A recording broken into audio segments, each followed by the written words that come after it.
Ya está con nosotros el doctor Giuseppe Lo Bruto, director del Instituto de Ciencias Sociales y Humanidades. ¿Qué está pasando? Cuéntanos, Giuseppe. Interesantes estos movimientos, ¿no? En Sudamérica, de pronto la izquierda gana terreno, de pronto pierde terreno ante la derecha. Pues haznos la historia. Cuéntanos qué está sucediendo. ¿Qué tal?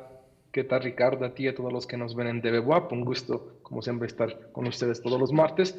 Efectivamente, lo que pasó este domingo 14 de octubre, se enfrentaban dos grandes proyectos. El proyecto empresario oligárquico identificado con la ideología neoliberal, que encabezaba este desconocido político ecuatoriano, Daniel digamos, Novoa, el cual, digamos, un apellido no tan desconocido, hay que decirlo, su papá enfrentó a Correa en 2007 y resultó derrotado, hoy una revancha.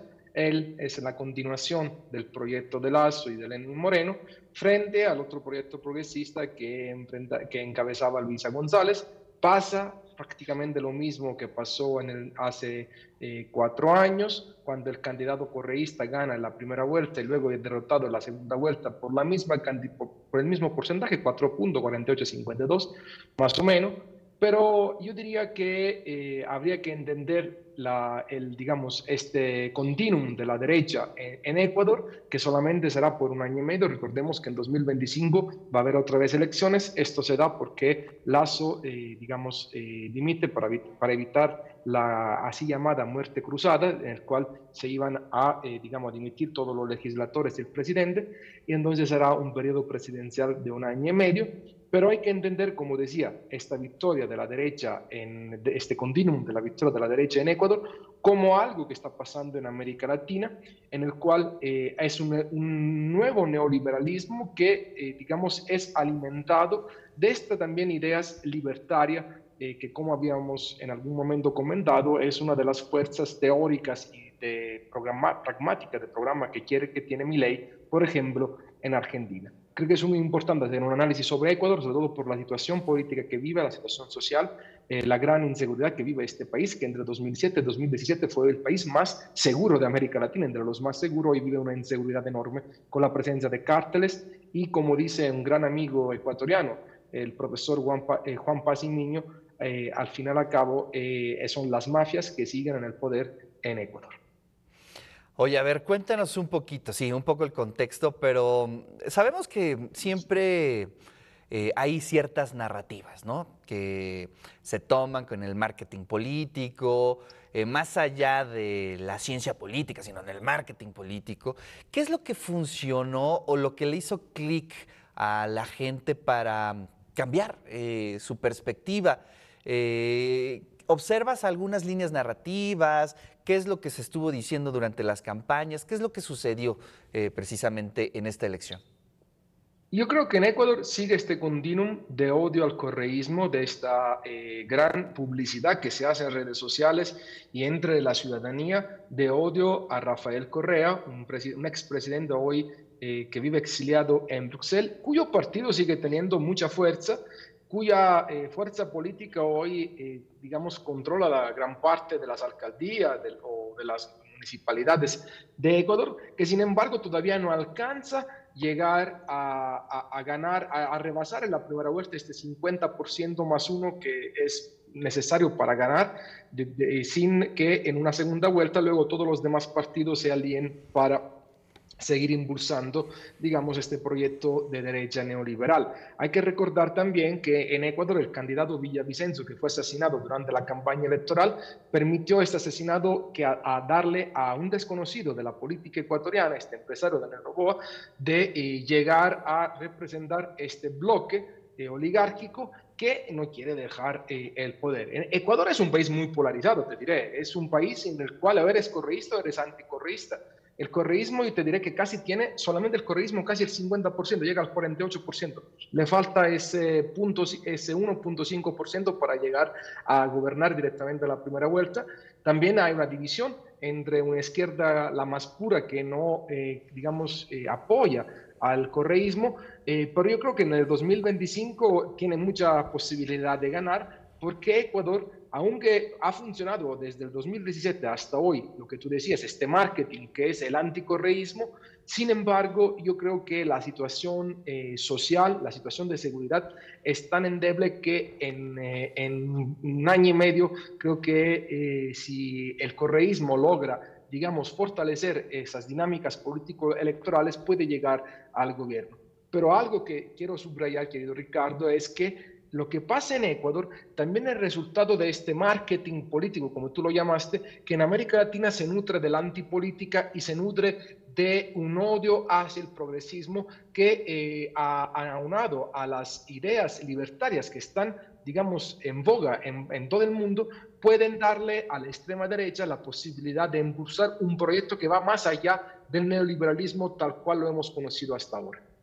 Uy, y también en esos términos pues, debemos de voltear a ver a Argentina, ¿no? Que también se trae un discurso, ahí sí, no sé qué opines, pero va más allá de lo que estamos hablando el día de hoy, sí tiende a lo espeluznante, ¿no? No, totalmente. El domingo que viene serán las elecciones. El martes de la próxima semana hablaré de los resultados de la elección en Argentina. Es una situación también polarizante, pero también creo que de desgaste del peronismo, de desgaste de la política tradicional y sobre todo de un contexto global en el cual pone desafortunadamente también al país argentino a veces con mucha dificultad para bajar los niveles de inflaciones que son altísimos, que no son, digamos, atribuibles al gobierno de Fernández, sino que, bueno, son desde el gobierno de Macri, este préstamo de 40.000 millones de dólares que luego desapareció de la noche a la mañana y lo tienen que devolver al Fondo Monetario Internacional, ha impedido, digamos, una política económica y monetaria que permita, digamos, bajar los niveles de inflación, que son altísimos, la devaluación del peso argentino.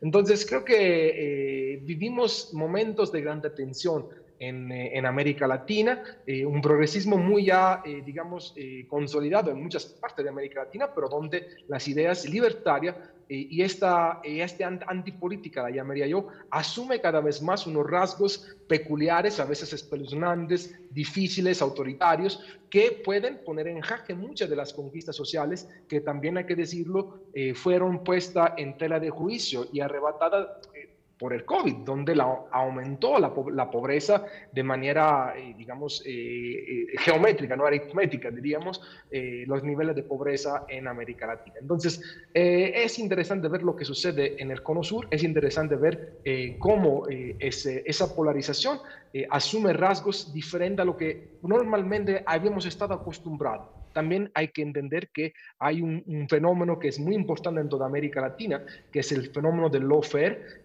un tema que se trató en la reunión del Grupo de Puebla de hace un par de semanas, es decir, cuando el Poder Judicial puede poner en jaque a gobiernos democráticamente elegidos. Entonces creo que, bueno, a mí me gustan estos temas, son los que analizo e investigo, pero creo que es importante traerlos a colación con la audiencia de TV WAP para Siempre. dar también un panorama de lo que sucede en el Cono Sur. Siempre, siempre es importantísimo. Yo siempre he sido de la idea que en la medida que también entendamos las tendencias, las narrativas a nivel latinoamericano, pues de cierta forma entendemos nuestro contexto aquí en México, porque bueno, finalmente nosotros vamos a estar viviendo en unos días prácticamente el proceso electoral, Así ¿no? es, Digo, que ya lo así es. estamos viviendo, que ya lo estamos viviendo, ¿no? Pero digo, de manera formal ya las campañas, las precampañas al interior de los partidos, que bueno, también se adelantaron un poquito, pero bueno, finalmente también lo vamos a vivir y es importante tener siempre el contexto, todos los elementos para entender lo que está sucediendo en nuestro país. Interesante, sin duda alguna. Y bueno, pues tú eres un especialista, Giuseppe, como siempre, nos encanta escucharte y te lo agradecemos. No, un gusto, digamos, traer con ustedes estos temas. El caso de México es sui generis, digamos que hay que analizarlo con otras llaves de entendimiento, porque México ha vivido un proceso diferenciado, digamos, por un lado, respecto a América Latina, pero en algún momento lo hablaremos. No, no he querido tocar por un contexto también de respeto a las cuestiones electorales y al momento en el que estamos viviendo. Aquí en Puebla se definirá el candidato a la gobernatura en un par de semanas y se acaba de definir la candidata y las dos candidatas para, digamos, el gobierno federal. Pero creo que más adelante me gustaría también hablar sobre el tema de la polarización en México, del tema de la vida política misma que vivimos como país y que hay que también tener los puentes con América Latina. Es una nueva ola progresista que se ha, digamos, impulsado en todo el continente, pero que es bueno entenderla. Y como siempre, agradecerles por la oportunidad y el próximo martes a ver qué traer a colación el tema de Argentina, a ver qué sucede el A domingo. ver qué sucede, ¿no? Bueno, va a ser el tema el día, Va a ser el el tema, el de próximo. Milei. Así es, el próximo Sí, martes. Te agradecemos muchísimo, Giuseppe. Abrazos hasta allá en el igual. centro histórico de la ciudad de Puebla.